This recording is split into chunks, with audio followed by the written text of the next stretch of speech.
The United States codes don't work. No, I'm telling you, you don't know them. For the record, I am DeMarcus Bay, the implied surety for DeMarcus Contrell Brown. And I would like to file a motion in the court for additional 30 days for me to seek counsel. Is the defendant in error free to go? My name is not spelled in all capital letters. Matter of fact, I filed Mr. Bay. All right, guys, today we've got one of the funniest sovereign citizen meltdowns I've ever seen. This guy goes full-on crazy, insisting he's a foreign national, like that somehow makes him above the law. But the best part, he actually brings in another sovereign citizen to represent him, because apparently, two confused people are better than one. The judge in this case is absolutely hilarious and has zero patience for their nonsense. Let's dive in, and while you watch, drop your guesses in the comments. What do you think this guy's IQ is? I'd say room temperature, but honestly, it's probably low. All right, DeMarcus Contrell Brown. Your Honor, we were representing him, but we are going to be submitting a withdrawal to you. You should have it shortly. All right, Mr. Brown, are you represented by somebody else? Yeah. For the record, I am DeMarcus Bay, the implied surety for DeMarcus Contrell Brown. And I would like to file a motion in the court for additional 30 days for me to seek counsel. Okay, so Mr. Bay, Yes. aka Marcus Contrell Brown, so you're seeking a continuance to get new counsel? Yes. Okay, do you have someone in mind, sir? I not right now. I'm seeking counsel. Okay, so here's the thing. I'm going to give you a continuance for 30 days, or I'm sorry, until January 5th. But by that time, you need to have counsel on board when they come back so that they can talk to the state to determine if there's anything they can work out on your case, or if they need to get all of the information necessary for a trial, if that's what you choose to do. So by January 5th, I will expect that you will have counsel. Well, I have paperwork on the docket that haven't been rebutted. I have affidavits of truth that haven't been rebutted. Okay, sir, we don't do affidavits. People have to appear in person because there's a confrontation clause in the United States Constitution that says witnesses, you have the right to confront witnesses in person. So we don't do affidavits, okay? If you have witnesses that are going to present testimony or evidence on your behalf, then you have to have them come to court, be sworn in, and testify at that time, okay? So we're not doing any dismissing and all of that stuff. No, sir. When you get your counsel, they'll be able to discuss it with the state, and then y'all can present whatever to the court. And the accusing deputy must be present too, right? Okay. So the people always say that, but here's the thing. The state gets to choose whatever witnesses they wish to bring, just like your side gets to choose whatever witnesses you wish to bring. You can't rely on them to bring the person that you want. So if you want to subpoena someone to appear for trial, then you need to subpoena them. You cannot rely on the state to bring your witness. Okay. Okay. I got you. So, all right. Anything else? And jurisdiction can be challenged at any time, right? No, sir. Jurisdiction rests with this court because this is where the locus of the incident is. I could be wrong, but it really seems like this sovereign citizen is just stalling. It feels like he's hoping the judge will give him more time to find a real lawyer and push the case back. But I just don't get how these sovereign citizens think. Why keep using the same tired script when it never works? Judges shut this nonsense down every single time. It's like watching someone try to unlock a door with a banana and expecting it to work. These people are just completely out of touch with reality. But here's the real question. Do you think he's playing dumb, or does he actually believe the law doesn't apply to him? Let's dive back in and find out. Well, Mr. Bay, let me just explain something to you. Mr. Bay, listen to me. Okay. I went to school for 3 years for this. That's full time. If I had gone part time, it would have been 4 or 5 years. And I have been working since, oh Lord, I ain't gonna give my age, but I've been a lawyer and a judge for quite some time. I've been a judge for 10 years as of this year. A lot of times people come before me because they've learned stuff from other people, or they've gone online, or they've read it themselves. But I tell you, it doesn't work the way you think it works. And so there's a set of statutes, cases, procedures, all of those things that we have to learn. In fact, let me show you something. Well, how do you have? Wait. You see this book right here? This is just this year's edition of all the stuff that I have to be able to find to figure out what's going on in your case. This is just this year's edition. And I got a book like this that includes evidence and procedure. I got a whole wall of books. So when you come in here challenging jurisdiction and all of this stuff people have taught you, it's not books. Can I show you my Black Law Dictionary? No, sir. Because Black's Law, that's a dictionary. That's not the full case. You know, you come in with all of these ideas about how you think the law works, but every lawyer in here has done at least 3 years of law school and trainings, trials, all of those things. So you're not going to change the way we do things. So the best thing to do is to get an attorney who can talk to the state about your case, and then we can get this resolved. Your case is pretty simple. You got traffic offenses. Well, I still want you to prove on the record that you have subject matter jurisdiction, personal jurisdiction. I'm not proving anything on the record, sir. I wear the robe. They put me in this position. I've been here 10 years. If I didn't have subject matter jurisdiction, I wouldn't be here. So all right? It's not a difference between public and private for the record. There's no difference. Sir, get an attorney. Okay, all right. January 5th. Yes, sir. Okay. And Mr. Bay / Brown, you've indicated that you wish to have an attorney, so I'm going to rely on the fact that you're going to have an attorney. Don't come back here with the same stuff, and I already told you it's not going to work. So you're telling me United States codes don't work? No, I'm telling you, you don't know them. So first of all, right here. The United States codes don't work in Georgia because Georgia has its own code, OCGA. So the meaning of driver is different in Georgia. Yes, sir. But according to 49.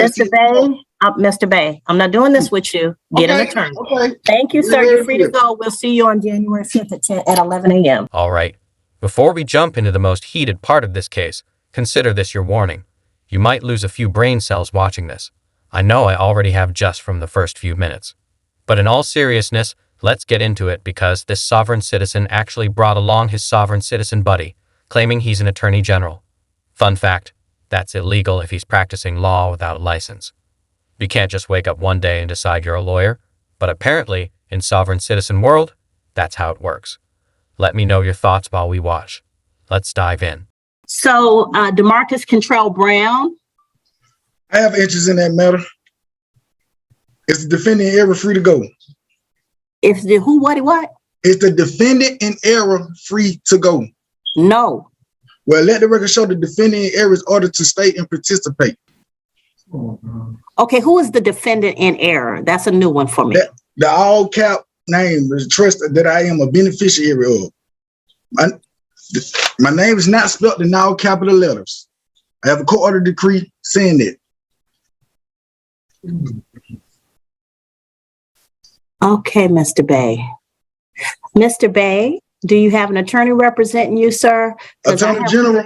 My Attorney General is online. You may speak to me, sir. Is the Attorney General, Mr. Bay, hold on. Let me ask my question before you tell me something crazy. Is the Attorney General a member of the State Bar of Georgia? I'm not. I'm a non-state actor. I'm a foreign national. Matter of fact, I filed Mr. Bay. Oath of office. Mr. Bay, I don't care if you were Alexander Putin, the premier of Russia. If you are in Georgia and you're represented by an attorney, that attorney would have to be a member of the State Bar of Georgia. Foreign national or not. Just as if you went to another country and you had an attorney represent you, that attorney would have to meet the requirements of that country and of that state. Okay, Mr. Attorney, Mr. Bay, hush. Mr. Attorney General. I'm trying to set a record. Mr. Bay, Mr. Attorney General, are you a member of the State Bar of Georgia? You want to unmute for me? Speak, bro. Get off me. I love how these two sovereign citizen clowns are just casually on a phone call while the judge is talking. Like, hello, you're in court, not ignoring spam calls at home. The judge is trying to run an actual legal proceeding, and these guys are acting like they're on hold with customer service. This is exactly why court hearings need to be in person. Imagine how much funnier it would be watching these sovereign citizens struggle in real time. No Googling fake laws mid-hearing, no muting themselves when they get caught slipping, just pure, unfiltered nonsense. Honestly, we should start a petition to make it a rule. Sovereign citizens must show up in person to embarrass themselves properly. Might sound harsh, but seriously, what else can we do? What do you guys think? Should this be a new courtroom requirement? Let's dive back in, because this so-called Attorney General is pure entertainment. What's going on is he's a member of a foreign state corporation, basically doing business in Georgia. So Okay, sir, basically, that's not what I asked you. No, sir. I get what you're saying, No, sir. man. No, and I get what you're saying, but we're not doing I that know, because that's not how we operate. Those are not the laws under which I am required to conduct court. So we either gonna do it my way or we're gonna put you We on understand the the rules of the calendar. court. We understand the rules of the court. I got you. Okay, are you a member of the State Bar of Georgia? No, I'm not a member of the bar of Georgia. Okay, What I'm then trying to no, then realize as he's doing business a certain way he in can Georgia, represent and that himself. you need to take consideration on that matter on how he's doing business in Georgia. He can represent himself, or he can be represented by a member of the State Bar of Georgia. But he cannot have you represent him or purport to represent him. Okay? That's not going to work. All right. So, Mr. Bay, do you wish to choose someone who is a member of the State Bar of Georgia to represent you, or do you wish to represent yourself? I invoke my right to remain silent as the beneficiary of Demarcus Cottrell Brown estate. Okay, sir. So, sir, you're invoking your right to remain silent, which means that you do not wish to enter a plea that I plead to be released. that would resolve your case today. As such, the court is going to enter a plea of not guilty for you. I object. You cannot practice law from the bench. Violation 28 U.S.C. 454. Judge practicing law from the bench. And put you on a trial court, on a trial calendar so that your case may be heard at I trial. object. All right, sir. Thank you. You'll get notice in the mail. If anything I changes object. about your, if anything changes about your address, then you can go ahead and let us know by coming I into. have no. I demand an evidence hearing. You will have that at the time I of the demand trial, an evidence sir. hearing. You're not going to have an evidence hearing today because that's not what we're here for. This is You are dishonorable. I got your oath, Tammy Long. Hey. So, Mr. Bay, I'm going to enter a plea of not guilty on your behalf. You'll have a trial at which time you can have an evidence hearing. You'll get notice in the mail. You in violation of Article 6, Section 2 of the Constitution. Your notice in the mail, then you can appear for hearing with whatever evidence that you wish to I present. object. Although you are not required to present any evidence or testimony because the state has the burden of proving the case against you. Thank you, Mr. Brown. You're free to go at this time. I object. All right, Kevin Jermaine. I know I can be pretty tough on judges for not shutting sovereign citizens down fast enough, but this judge, she did an amazing job. I don't remember her name off the top of my head, but she was all business. No nonsense, no patience for stupidity, just handling it like a pro. Honestly, I'd rate her a solid 10/10, right up there with the legendary Judge Oakley. These two clowns didn't stand a chance. It almost felt like they were acting out some bizarre off-Broadway play. One thought he was a pirate assassin, and the other was just fumbling his way through fake laws. You couldn't script a bigger disaster if you tried. I almost felt bad for the judge sitting through that mess, but watching her shut them down was absolute comedy gold. What do you guys think? Did she handle it perfectly, or should she have been even tougher? Personally, I think she showed incredible patience, considering she had to listen to them butcher basic legal concepts for way too long. If I can find the second part of this hearing, I have to post it, because something tells me these guys didn't suddenly get a real lawyer and start making sense. At this rate, I wouldn't be shocked if one of them tried to argue the courtroom itself was a foreign country. Anyway, that's a wrap. If you enjoyed this, don't forget to like and subscribe. I post new content every day, so stay tuned for more sovereign citizen madness. And seriously, I appreciate every single one of you for watching and commenting. Even if I don't reply, I read every comment, and I truly appreciate the support. Thanks for watching. Take care, everyone.